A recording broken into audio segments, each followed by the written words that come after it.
Hello, hello. Here we are again, coming to you from Broadcast Team Alpha on 44 different platforms around the world. And we are also transmitting on the Conscious Awakening Network. You got to go have a look at that. It's a very good place to expand your mind, because they have a platform over there that cannot be messed with.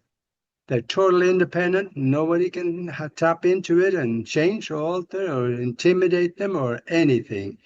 And we know that happens a lot. So go to consciousawakeningnetwork.org and have a look. I know you're going to like it. And also, if you are watching us on the YouTube right now, that's the place to be, because that's the only place we can monitor the chat rooms.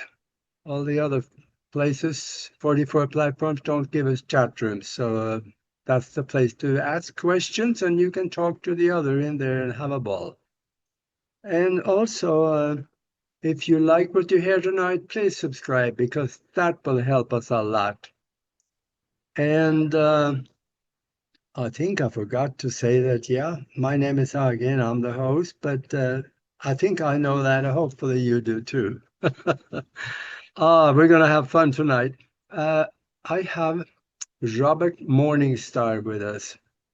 And as you can see, he is coming out of southern Russia tonight. And he is just... he's just a talking head. I cannot see his body because he has a black shirt on and it wipes out his body. So all we have tonight is the head talking to us. But I tell you, this head is going to tell us some phenomenal information tonight. So we're going to have fun. Welcome to the show, Robert. Thank you. Thank you. Yeah, this is, I like this perspective, and someday my body will not be here, but this videotape will be here to carry out the message. And so, yes, I am addressing you ahead in space. It looks like I'm in orbit over Russia. Malaysia. Yeah, I know. Now you're down in Turkey, so you got to watch out that. I'm addressing you in particular tonight. So yeah, that's good. Well, I all of you out there, you know Robert, and he is everywhere. He is on coast to coast all the time. He's been on just about every place where you have a show of any kind, because we need his expertise. He's a digger that hardly anybody else I know. He finds stuff that other people is not finding. And tonight, we talked before we started, and he mentioned that he had some personal experiences with extraterrestrials. And that my ears just folded and like antennas directed to him, because we want to hear about that. Could we start out with that, Robert? Absolutely. Absolutely. This is a time of disclosure. And as I said to Aage, President Trump's directive ordering all branches of the federal government and all agencies to release all UFO files has freed me, liberated me to release my files. I've been collecting files for 40 years. I have many classified documents, which were classified until President Trump's order.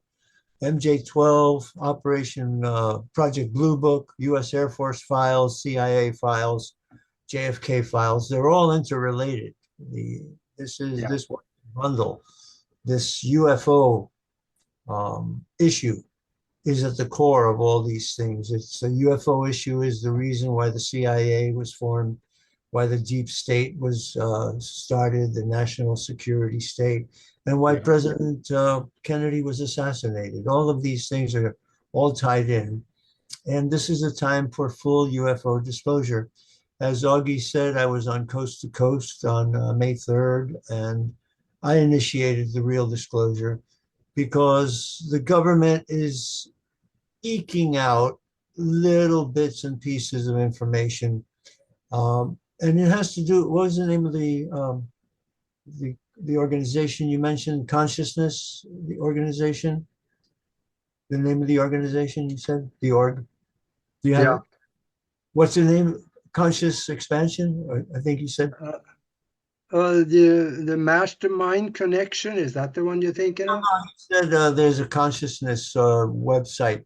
And it all Oh, boils down to the process of expanding human consciousness to be able to accept a new paradigm. Because the thing that the government has feared the most was the reaction that Americans in New York and New Jersey had in 1938 when Orson Welles broadcast The War of the Worlds.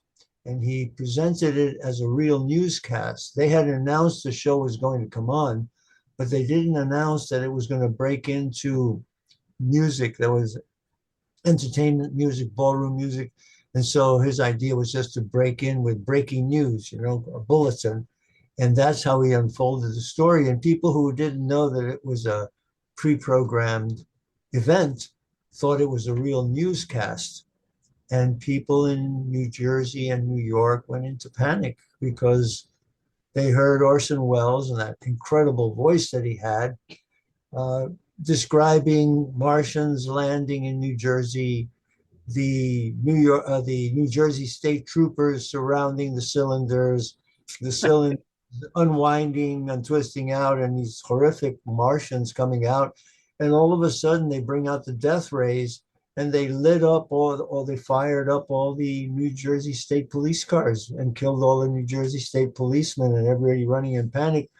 The people thought it was real, and many lost their minds and became emotionally disturbed. Some people claimed that some people wanted to commit suicide. Other people started jumping in their cars, trying to escape. So that panic is what upset the US government so much because they realized that the consciousness of the American people was not up to handling such an event. yeah. So then there were crashes in America as early as 1940 and 41 in Missouri. There was a crash of a UFO and a recovered alien body. The Battle of LA, artillery was used against a big black triangle that flew over LA. It was damaged and it was brought down near Catalina Island, and the US Navy recovered it. So that's how far back it goes. And the United States Yeah. government was in contact with this alien race even before the Roswell crash. Oh, In yeah. Yeah. June of 1947, Einstein and Oppenheimer wrote a letter to President Truman discussing different ways of integrating a celestial race that had decided to settle on planet Earth and had given the United States government notice. But I'm going to start, as Aage requested, with my personal experiences, interactions, and alien encounters. Uh, my first encounter with an extraterrestrial happened when I was 4 years old. I was on the porch of my grandfather's house in the Deep South. I was sitting on a swing, listening to some older boys. I was about 4. They were about 10, just telling stories. There was a window to the left side of this swing, a bench swing, where several people could sit together and swing. And about 3 feet away was an open window to a room that was in darkness. And across the room was a doorway across from the window to a hallway that was illuminated. So the light of the hallway was coming in straight in and to my eyesight in the window, but the room was in darkness. So as I was sitting there, little boy, 4 years old, happy as a lark, as you say, uh, totally loved and happy. Yeah. My peripheral vision picked up something and it made me turn my head and I saw in the darkness. So imagine The doorway is illuminated in the center, but the right side of the room and the left side of the room are in darkness. But something attracted my attention. I saw something moving, black within the black is how I describe it.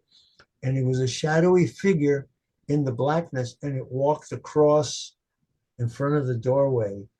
And it had a really weird posture. It was skulking, it, almost like no neck, shoulders up like this, arms like this. And when it got it silhouetted right in the doorway, it turned its head and went like that. And I saw its eyes. It looked at me and I screamed. I went into terror. I'm relating to you the first trauma of my life was caused by an extraterrestrial encounter. And I screamed my head off. And my mother and my grandparents came out and said, "What's the matter?" I said, "There's something in the room, something in the room." And I saw it. When I screamed, it walked on. I walked across into the blackness, the other side of the room. And my parents and my grandfather ran in there and they said, "Oh, there's nothing here. No, no, there's nobody in the room." And my baby brain said, "There was something there. It went through the floor. It's under the house." And I had no idea about teleportation or walking through walls, but we know that aliens do that. But my baby brain figured it out. That no, I saw it. It went from the darkness into the light. It looked at me, terrified me, and then it walked back into the darkness. And just because my grandfather was in there and couldn't see it, I said it's under the house. That's all I remember. So then, as time went on, so we moved to New York, and in 1956, I was 8 years old.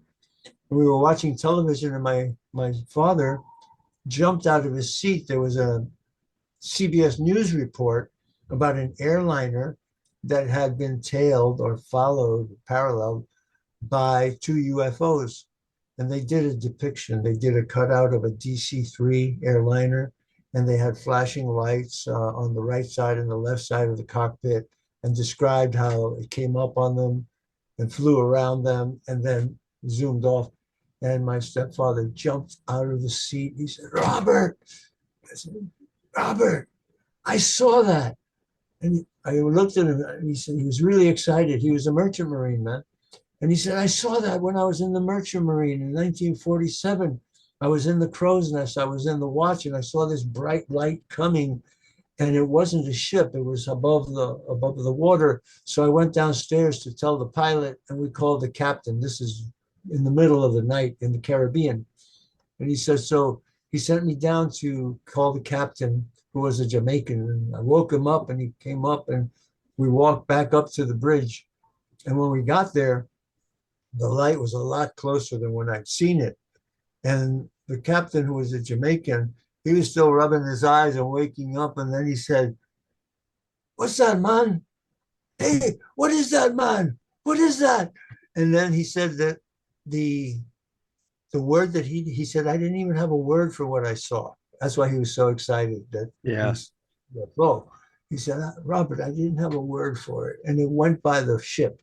And we were sailing on a placid ocean, sea, no waves. But when it went by us, about 100 feet on the port side. Were you within the Bermuda Triangle? No, that was in the Caribbean. Oh, okay. But a lot of stuff happens in the Caribbean too. So he said waves, the thing caused waves that started to rock the ship right and left, And he said that the pilot, the guy who was at the helmsman, was so scared, he peed in his pants, right? Just let it all go. And he looked at my father, looked at me, and he said, he put his arm out and he said, "Look at my arm, Rob." And the hairs were standing up on his arm. He said, "Look, it still gives me chills and goosebumps just remembering it." So that was 1956. So that's how long I've been studying UFOs. Wow. 1956, I guess, 70 years. Wow. In 1962, my youngest brother was abducted by aliens in the Catskill region of New York. He was a happy-go-lucky kid. He was 7 years old, summertime. He was invited by an organization to go to it was called Friendly Town, which was a summer for a city kid, summer in the country. Yeah. Just wanted to stay on the farm. And he was supposed to go for a month, but less than 2 weeks later, he just wanted to come home. He was really distraught. He was crying, wetting his bed, and really changed. And when he came back, we were all puzzled because he'd really changed. So I was in the room with him alone. I was um, I was 13 years old, and I said to him, "Rudy, what happened? You were so happy to be going to Friendly Town and be, riding horses and being on a farm. What happened?" He said, "Robert, I got scared." I said, "Scared? Scared of what?" He said, "Something happened." And I said, "Well, what happened?" He said, "The farmer put me to sleep in his son's room on the ground floor, and there was a window and there was a door to the back of the house and a garden there. And as I went to bed that night, I heard these little voices and talking, chirping. And so I went over to the window, I raised the shade and I looked and I didn't see anything. So I went back to bed. And then again, I heard these little voices. And now I'm really awake, and I know I'm hearing it. So I decided to sneak up to the window, and I tipped up to the window and I pulled up the shade really fast. And there were these three little guys. They were really little. They were no taller than the flower bed outside the window. And when they saw me, they all looked at me and they had big black eyes. And they all looked at me and they said to me, "You don't see us. We're not here. We're only flowers. You don't see us. We're not here. We're only flowers." And then he said it a third time. And he said, I was terrified. And I ran back to the bed. And he said they had little voices that sounded like munchkins. Now, Mm. my brother was 7, didn't know UFOs, didn't know aliens. So the closest thing in his vocabulary and experience was the high pitched voices of these little guys, munchkins with big black eyes. I want to jump now 30 years because this problem, and it was a problem, it changed my brother's character, his personality, and it bothered for years. 30 years later, I went to California where he was living, and we had a very long talk. He had the manuscript, the typed manuscript from William Cooper before he wrote Behold the Pale Horse. He typed out a multi-page manuscript that was called The Secret Government. And he said, "I'm going to give you this, Robert. I'm working as a security guard at some facility, and my partner gave me this, and you got to read it." That manuscript changed my life. We Mm. started talking about that event, his his experience with the little munchkins. And then he turned to me, he said, "Robert, I've been thinking about this for 30 years. And that effing farmer, you know what he did? That farmer knew that these ETs, these aliens, were coming and bothering his son.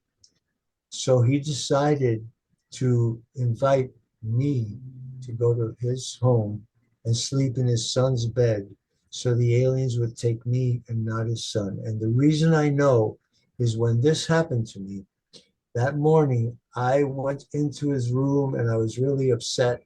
And I started telling them what was happening. And I remember the look in their eyes. I remember the look in the farmer's eyes, his wife's face, and the little boy who was sleeping in the bed with them in the middle. And I know that they knew. And he used me as bait. He used me to lure the aliens to take me and not his son. So that was my first case of alien abductions. My own little brother in 1962. And Wow. so I devoted my life to studying psychology and parapsychology in particular. So my life, my destiny has been to resolve this mystery and find out what's really going on. And in the course of it, I became a Tai Chi master of the Yang family Tai Chi tradition. I, uh, I advanced very quickly through Shaolin, Kung Fu, Qigong, and then a Tai Chi master, Professor Cheng Man Ching, invited me to become a student. And I was told by a friend who was there when they invited me, he said, listen, There is a lot of wisdom in those Far Eastern practices. well, I'm going to tell you even more. So I had been in Kung Fu for quite a few years, and I Mhm. loved it.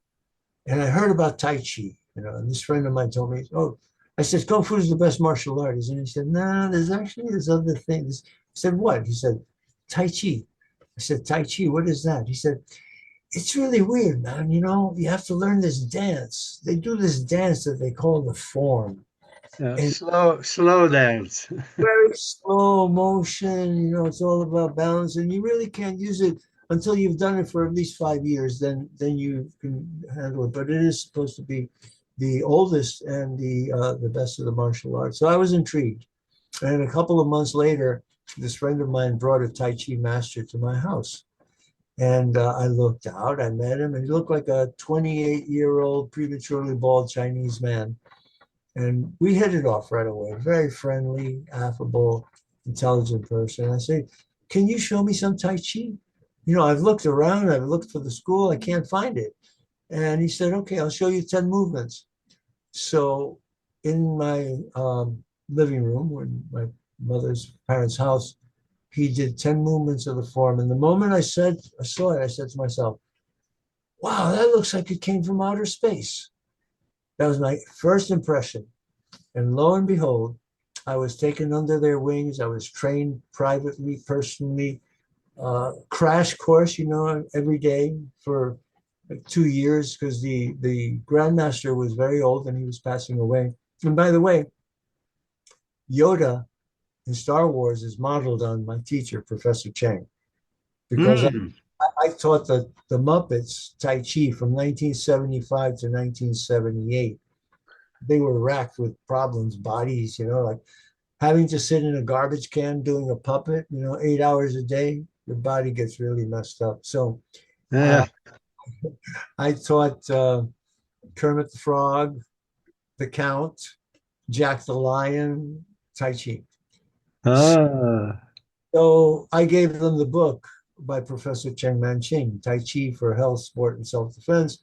And when the movie came out, oh my God, they caricatured Professor Cheng Man-Ching. And that's Yoda. They stretch his ears, the chin is small, the whiskers, and whatnot. So, my own experiences, always interested ever since my father told Yeah. me that he'd seen a UFO, and that was absolutely true and real. And I have no doubt about his honesty. Then in the 1970s, New York became a hotbed of UFO activities, and a lot of people were seeing them. My brothers went down to the Hudson River, a group of them, five. We used to go down to the edge of the river and practice kung fu at night. And Mm.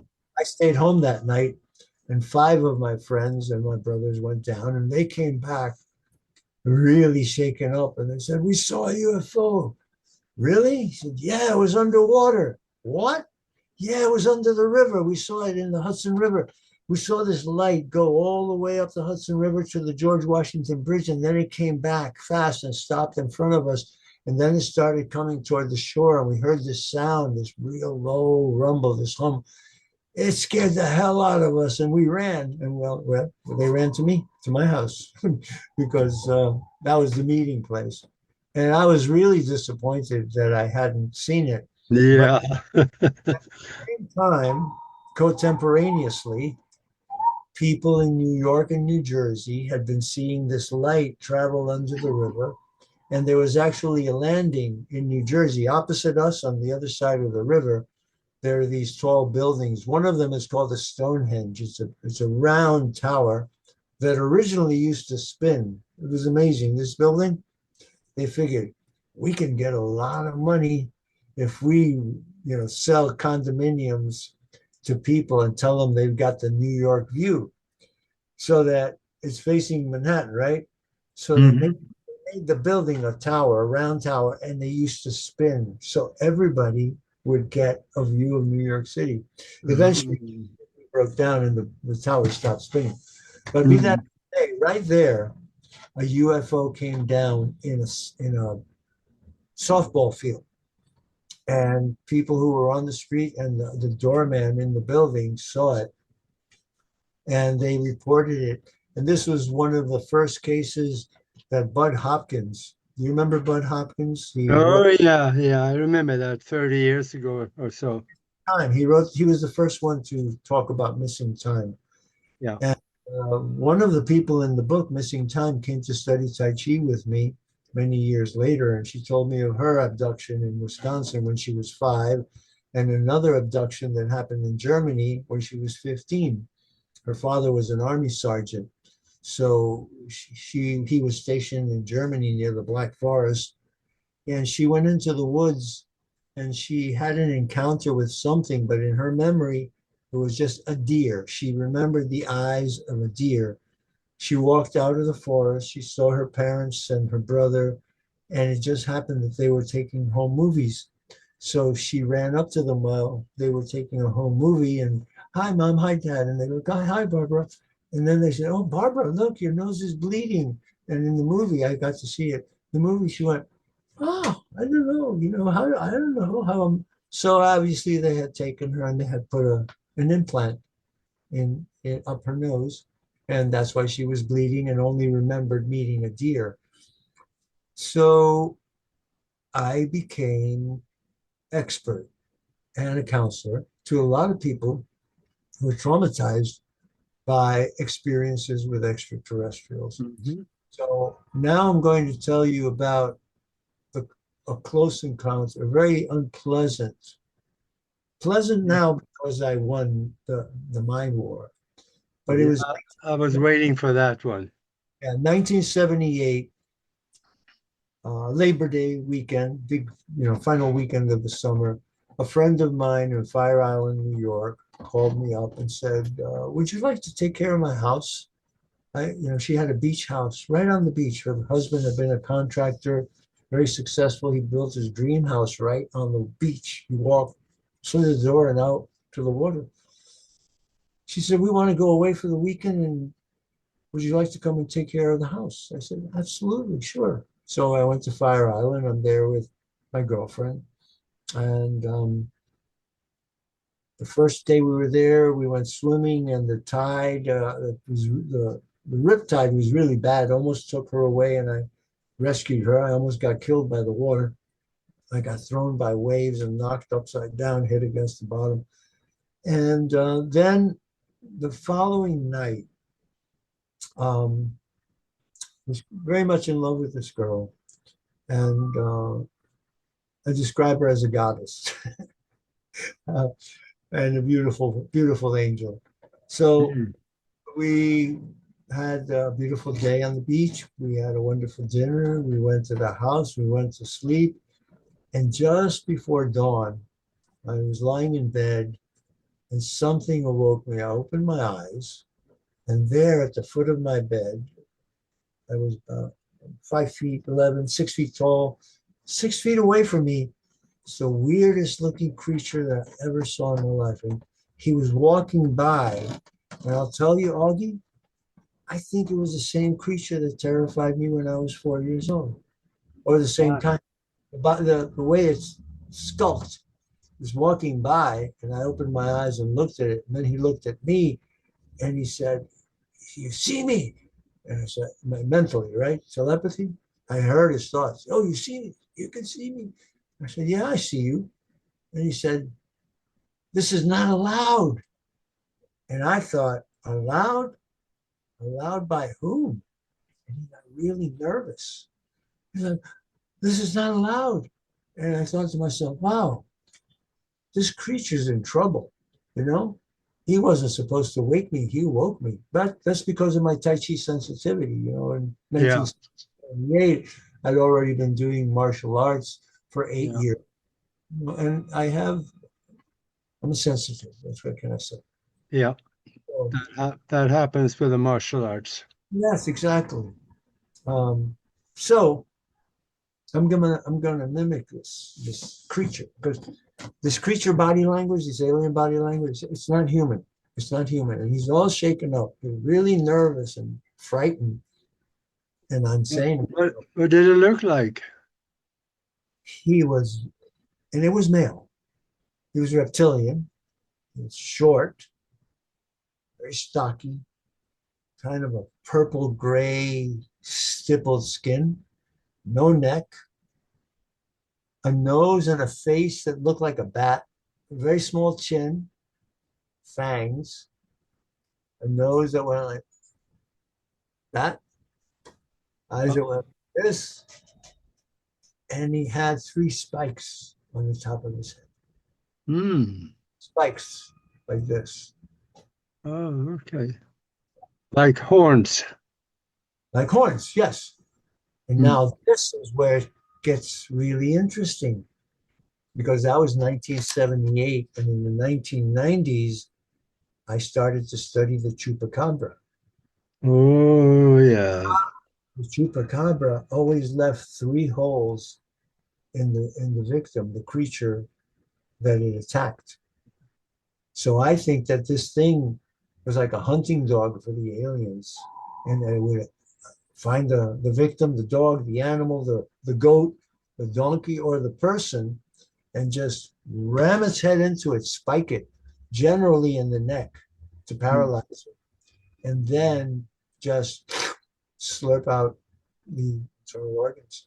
So anyway, this creature is confronting me, and I'm confronting it, and he's saying, we have to get out of this. This is not allowed. And I said to it, allowed by whom, man? I didn't say man because it wasn't a man, but allowed by whom? I said, I belong here. I'm not in trouble. I'm in my bed. You're the one that doesn't belong here. You're the one who's in trouble, right? And so he's still shaking up, right? And he's going, ah. He said, then he turned, right? He composed himself from like shaking and jittery. He got menacing. And he looked at me and he said, you're afraid, like that. And he showed me a talon, right? One finger with a long claw. He was basically doing this to me, but this way. And he projected, you're afraid. And at the same time that he said that, he projected a thought form into my head, my mind, visual one. Said, I'm going to claw your arm. I'm going to rip your arm apart. And I looked at my arm as if I could see it. And I clenched my fist because this was threatening me, it was menacing. So I clenched my fist. I have this inner voice that I call my angel. And my angel said, Robert, don't tangle with this thing. If you do, What did you say? my angel said, don't tangle with this thing. Don't fight with this thing. Uh, Tangle is an American word for really fighting and wrestling. Just right, so don't tangle with this thing. It will be like wrestling with a little leopard. And so I got the message. This thing was also, there was something disgusting about it. yeah. The eyes looked bloodshot, yellow, jaundiced, Hmm. uh, sick, diseased. Yeah. I thought when I saw the claw mark, that it projected, I thought, if this thing scratches me, I could get an infection that, we could never account for, Yeah. know what it is. So when he said, you're afraid, I was taken aback. My angel gave me some advice, and I changed my fist to a finger, and I said, yeah, I'm afraid, but you're more afraid of me than I am of you because Hmm. I belong here. I'm in the right. You're the one who doesn't belong here. And then he lost it again because I wasn't showing the fear that he was trying to implant. And then he looked at me in a really strange way. He just looked. And when he gave me that look, I felt something hit me here. And it went through my head, magnetism. And this magnetism, like a fluid, went back through my head and back through my spine. I could feel it going through my spine and my nervous system and my muscles. And I was saying, oh my God, this thing is reading me like a book. Today, Um, today I would say, I didn't have the vocabulary in 1978, but today I would say, this thing is doing a search through me like we do a search on a hard drive. But I said, he's reading me like a book. He knows everything I know, everything I believe. And then all of a sudden, the magnetism just went back into him. mm, And this is the body language. yeah. How about this? I'm not really here. You're having a dream, and I'm your girlfriend's evil shadow. And when he said that, he went, see? And he suddenly shapeshifted and grew beautiful brown hair like my girlfriend. And he started to change from a purple gray reptilian. His forehead started to change to a beautiful Caucasian forehead. And I said to myself, oh man, this son of a bitch, he's trying to impose a hallucination on my optic lobe. You know, I know Yeah. I know my brain, and I know all the parts of it. I said, this son of a bitch is trying to impose a hallucination on my optic lobe. And I said, stop. I commanded, stop. And he stopped. He stopped shifting, you know, and he looked really silly. You know what he looked like? It's really uncanny. But Mm, in the movie E.T., when the little E.T. is in the home playing with the kids, and the kid hides him in the closet when the mother comes, she oh, hides yeah. in the closet, and she opens the door, and she sees this creature with long brown hair. This is what this thing looked like. Mm, Silly as hell. And I looked at it, and I said to it, look, I know what you've done. You've read me like a book. You know everything I know, everything I believe. You know I'm a psychologist. You know I'm a Jungian. You know I know the nature of the collective unconscious and the nature of the shadow. But you're not going to convince me you're my girlfriend's evil shadow. Do you understand that? And he shriveled and started trembling. And I looked at him and I said, I know what you've done. yeah. You've given my mind a rational explanation whereby both of us can get out of this situation in which neither of us wants to be involved. Yeah. But you're not going to convince me you're my girlfriend's evil shadow. You see? You Yeah. understand that? And he shrunk back. And now the sunlight was starting to come in. And I said, let me think about this. And I leaned back and I looked at it and I said, this thing is in big trouble with somebody, you know. And he Yeah. because he said this is not allowed, that implies authority, sovereignty, somebody, the big boss, you know, keeping tabs on Yeah. it. And so I leaned back and I said, let me think about it. And I felt no fear anymore, you know, like at all. I never felt fear, actually. That's the odd thing, except when he said, I'm going to get you, right? And that's when I clenched my fist. So I reclined. I closed my eyes. I went to sleep. I slept for 3 hours.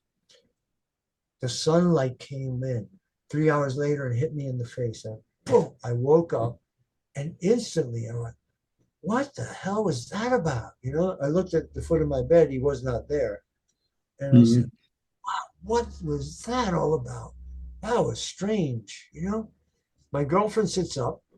She just gets up and sits on the bed. And then she took her hand and she hit me. Wow. And she said, Robert. I said, what? What, Chris? She goes, I woke up in the middle of the night last night and there was a little demon at the foot of the bed. And I tried to wake you up and you wouldn't wake up. And I went to say, and I actually said, no, Chris. I went to say, no, Chris. I drove that thing away. But when I said the words, no, Chris, God is my witness. A, yeah. a flash of white light in my head went poof, like that. And this voice said, don't tell her. If you tell her, she'll lose her mind. She's going to go crazy. And I went, zip, Mm-hmm. talk about it for 23 years.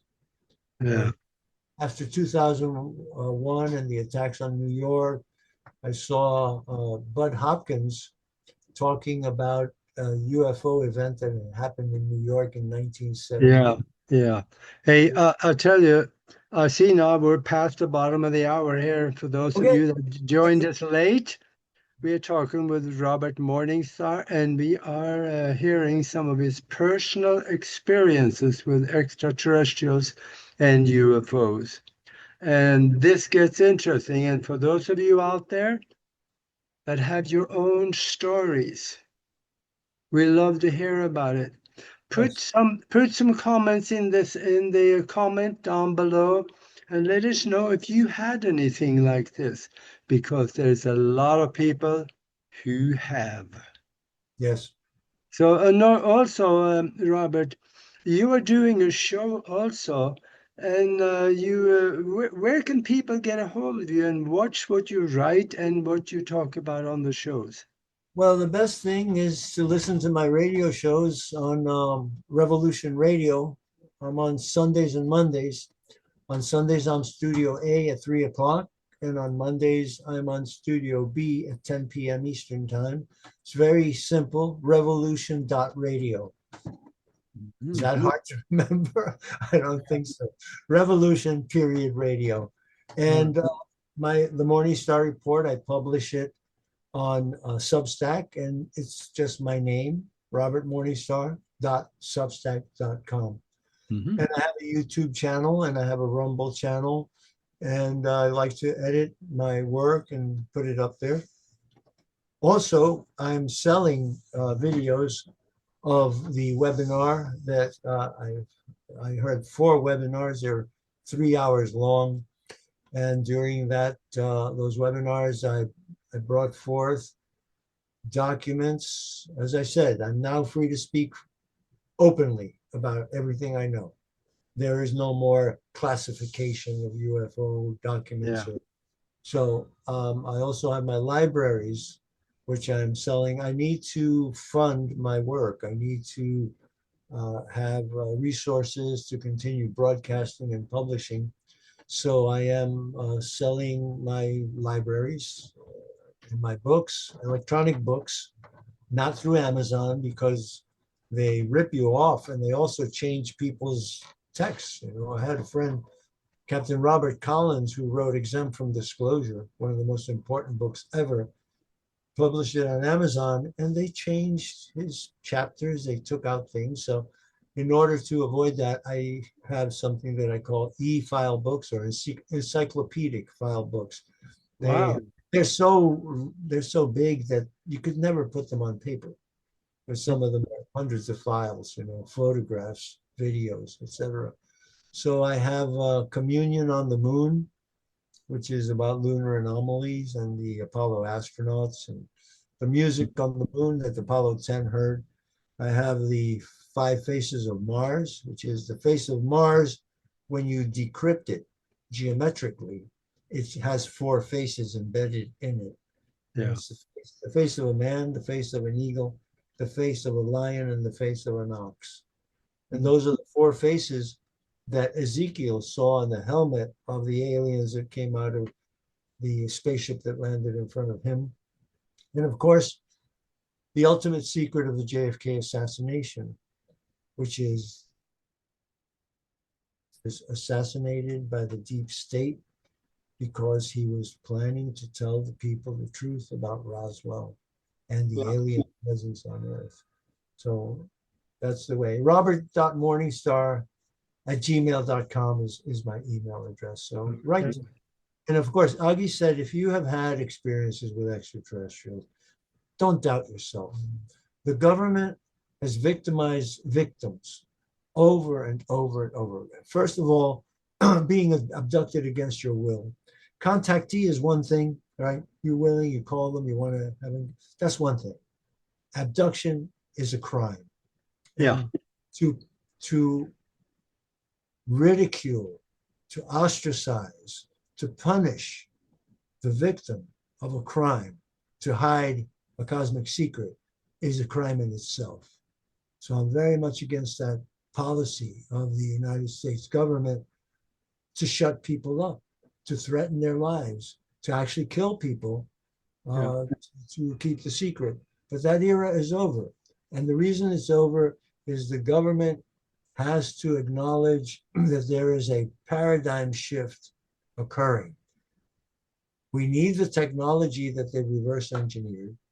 Yeah. We need a new paradigm in science. And the old science has to collapse. And what they've been protecting is at least two cornerstones of the old science, Newtonian and Einsteinian science. One is Darwinian theory, which is the theory that we evolved from monkeys.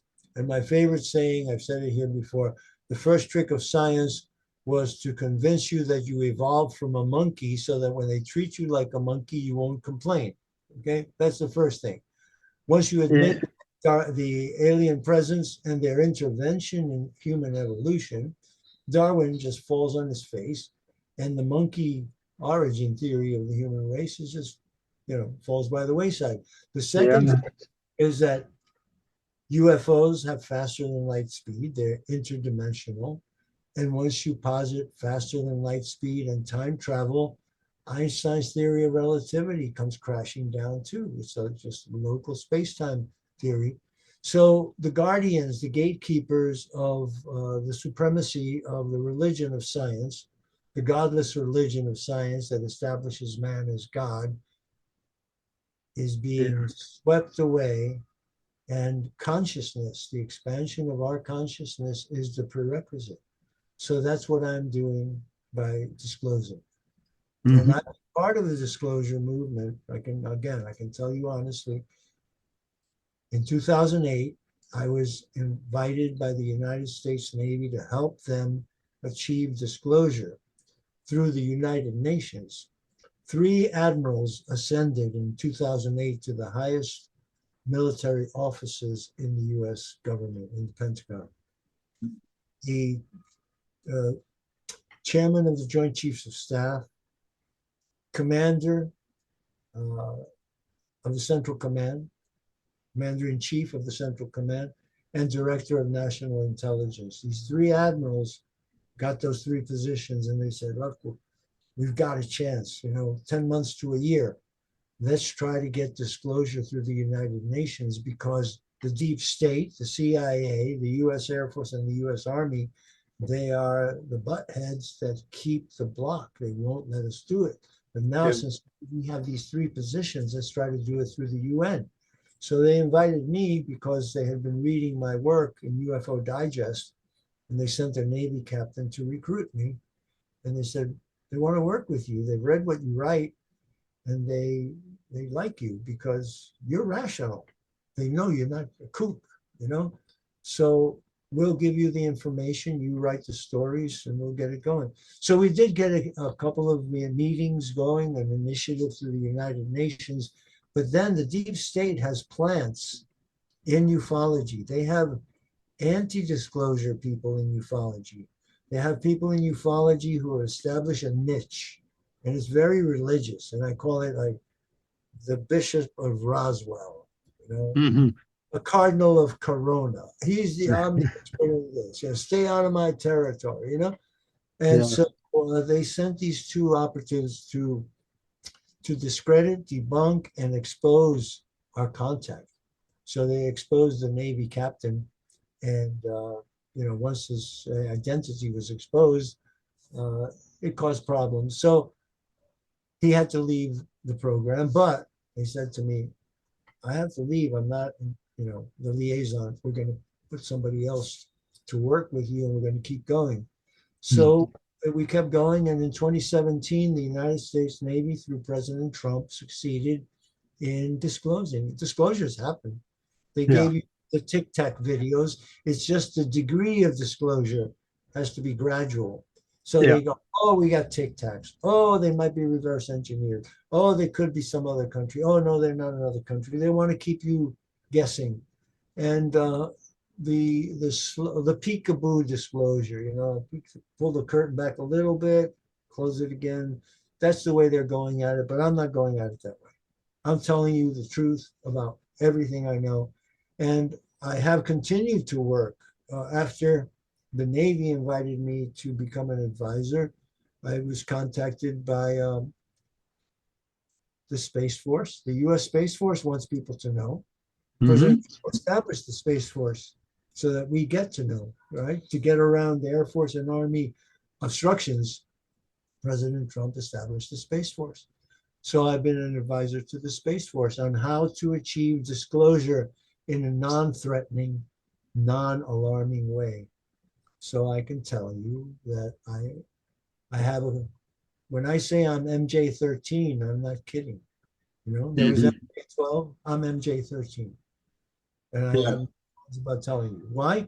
Because I know what MJ-12 knew, plus 70 years more of my experiences.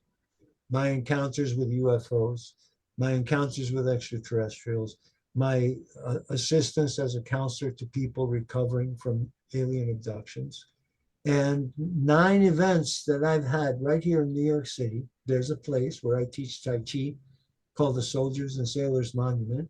And since 2007, I've had at least 9 close encounters there, always at my Tai Chi class, always with a Tai Chi student as a witness. Yeah. Kept coming closer and closer and closer. And so I expect that I'll have another. Yeah. I'm going to ask you something else also that, you know, they have started out giving us a little smidgen for right now. Just a few videos, maybe around 40 or so, that really don't tell us much. But there will be more coming, and there has to be more coming later on. How far do you think they will actually go? Would they tell us that, yes, we are working with extraterrestrials, we are communicating with them, we have back engineered their craft, and we have anti-gravity? Do you even think they will go that far? They are doing it, and because the um, the old system, the old economic system, is crashing, and Yeah, it's essential that we bring online these technologies. But the problem is not just the deep state, but the military-industrial complex. The yeah, military-industrial complex is something that is supranational. It's apart from the government. And this is because Richard Nixon in 1971, 72, he decided that, you know, he didn't want the government dealing with UFOs. He knew more about UFOs than anybody. He was the director or of the executive committee during the Eisenhower period, yeah. and he had his own files. But they concocted a plan to get out of it. So they hired the University of Colorado to conduct an in-depth UFO study in 1969 that was predetermined to say they don't exist. So the Air Force paid for it. The Condon Committee, as it was called, came up, oh, the UFOs aren't real. They had 1,000 cases that they studied, and 700 of them they couldn't explain. So they took the 300 they could explain and said, well, the UFOs are illusions and blah, blah, blah. So Nixon said, okay, we're not in the business of UFOs. But what he did was he turned it over to the military industrial aerospace companies. And an enforcement arm, a security arm, was established within the military industrial complex, and it's called DISC, DISC, Defense Intelligence Security Command. And those are the guys that send the men in black to shut people up, kill people who were doing 0 point energy, time travel, Yeah. advanced physics. And that's part of these 11 to 13 people that have disappeared over the last couple of years. And even the Epstein files show that Epstein, one of his main programs was to steal all the technology and to stop independent research. He wanted anybody who was doing any independent research in advanced physics, plasma physics, artificial intelligence, anti-gravity, time travel, they demanded the information. And if they didn't give it, they coerced them. And if the coercion didn't work, he actually said that he had killed, he had had a scientist, advanced scientist killed. So Yeah. it's Epstein cabal that's tied in with Israel and Mossad, who also want to have a monopoly on that technology. So we can continue. Do you want to do the screen share that we talked about? Oh, From yeah. Oh, gosh, we got about 8 minutes left. Okay, let's pause the recording. Let me turn on the screen share and I'll show people the landing of the UFO in Germany. Yeah, that'd be good.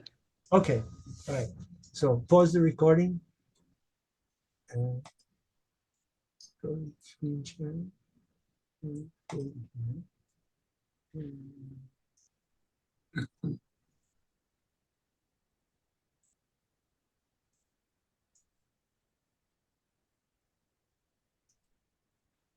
I see. Okay, if you can see There we it, go. Got okay, you. you can start the recording again. Okay, folks, I have a treat for you. I've had this film for many, many, many years.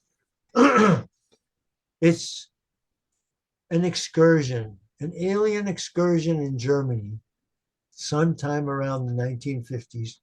We identify the film by the classification of the tanks that surrounded it. 3 UFOs appeared over Germany. 2 stayed in the sky over the mountain, watching the descent of the third one. And the third one looks like a family excursion coming out, as I've facetiously said to Aage. It looks like an alien family coming around to look at some real estate for the prospect of where are we going to build our summer home.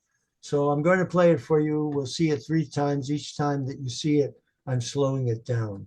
Okay. I will give no comment. I'll just let you take. All right.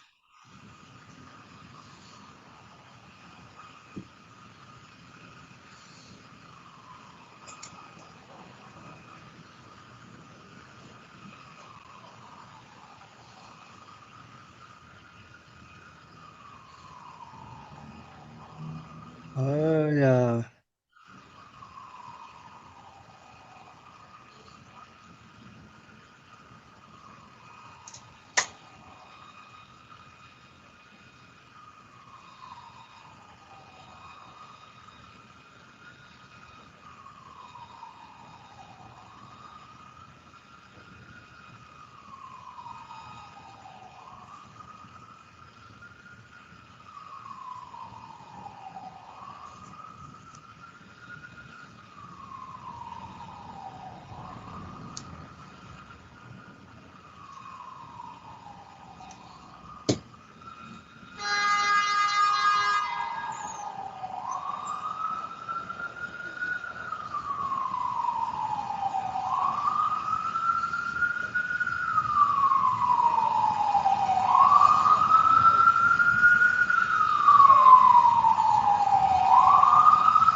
So there they are.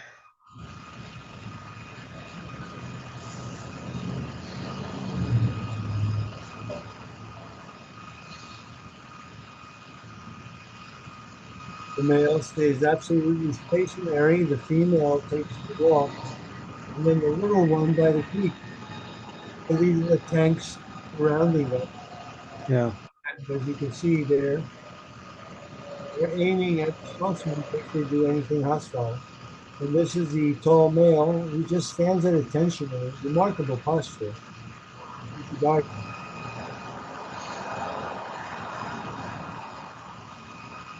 Yeah.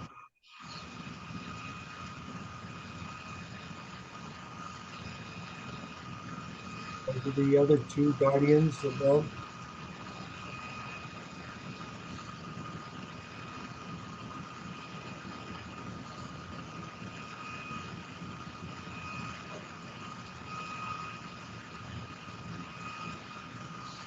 Yeah, that's we know that little guy. Yes. Yes, indeed.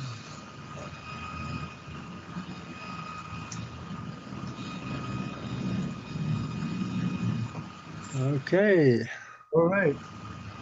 If you wish, you can watch it one more time in very slow motion. Otherwise, we can pause here. Yeah. Okay then. Uh, and yeah, I see we're about out of time here too. But Okay, this is a good point, a good place to pause. yeah, just to just end the sharing there, and Yeah, there you go. I know enough about the German flying discs. I know this is not one of them. They right, did not. They never made one looking like that. right.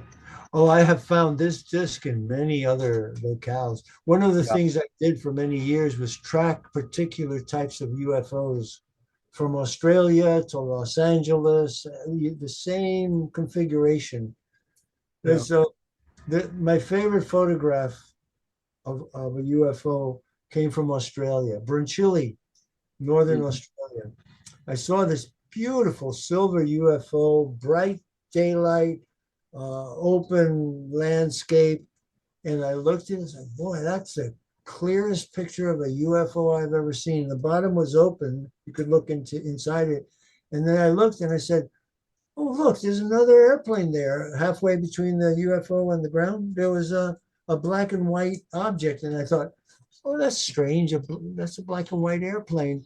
And so I took the picture and I enhanced it. And when I went click, click, click, I thought it was a black and white Cessna. It was actually a cow. And Mm. a calico, black and white cow. The interesting thing about it is the body of the cow was in perfect focus, but the legs and the head were blurred. And it was because the poor cow, when it was being lifted off, was trying to run and going into panic. And the body stayed in focus, but the head, which was moving, and the legs, which were running, were out of focus. It's an incredible photo. Yeah. All right. Yeah. Thank you very much for being with us. Because I see Thank we're out of time, but tell them one more time where you can where they can see Okay. your shows. Yeah. Revolution.radio, Sundays and Mondays. Sunday, Studio A, Monday, Studio B. 3 o'clock on Sunday, 10 o'clock on Monday, Eastern Time. And robertmorningstar.substack.com for the Morningstar Report. And I've got extensive articles on UFOs. And write to me at robert.morningstar@gmail.com. And I'd appreciate any contribution you can make through PayPal or tax deductible donations through Global Peace Media. The information is at the end of the articles on the Morningstar Report on Okay. Substack. Thank you. Thank you All very much. right. Thank you very much, and hopefully we'll do another show like this again sometime in the future because you're so full of knowledge. Thank you. And then if you watch us on YouTube, if you like what you heard, please subscribe. That'll help us a lot. And until next time, be good to each other.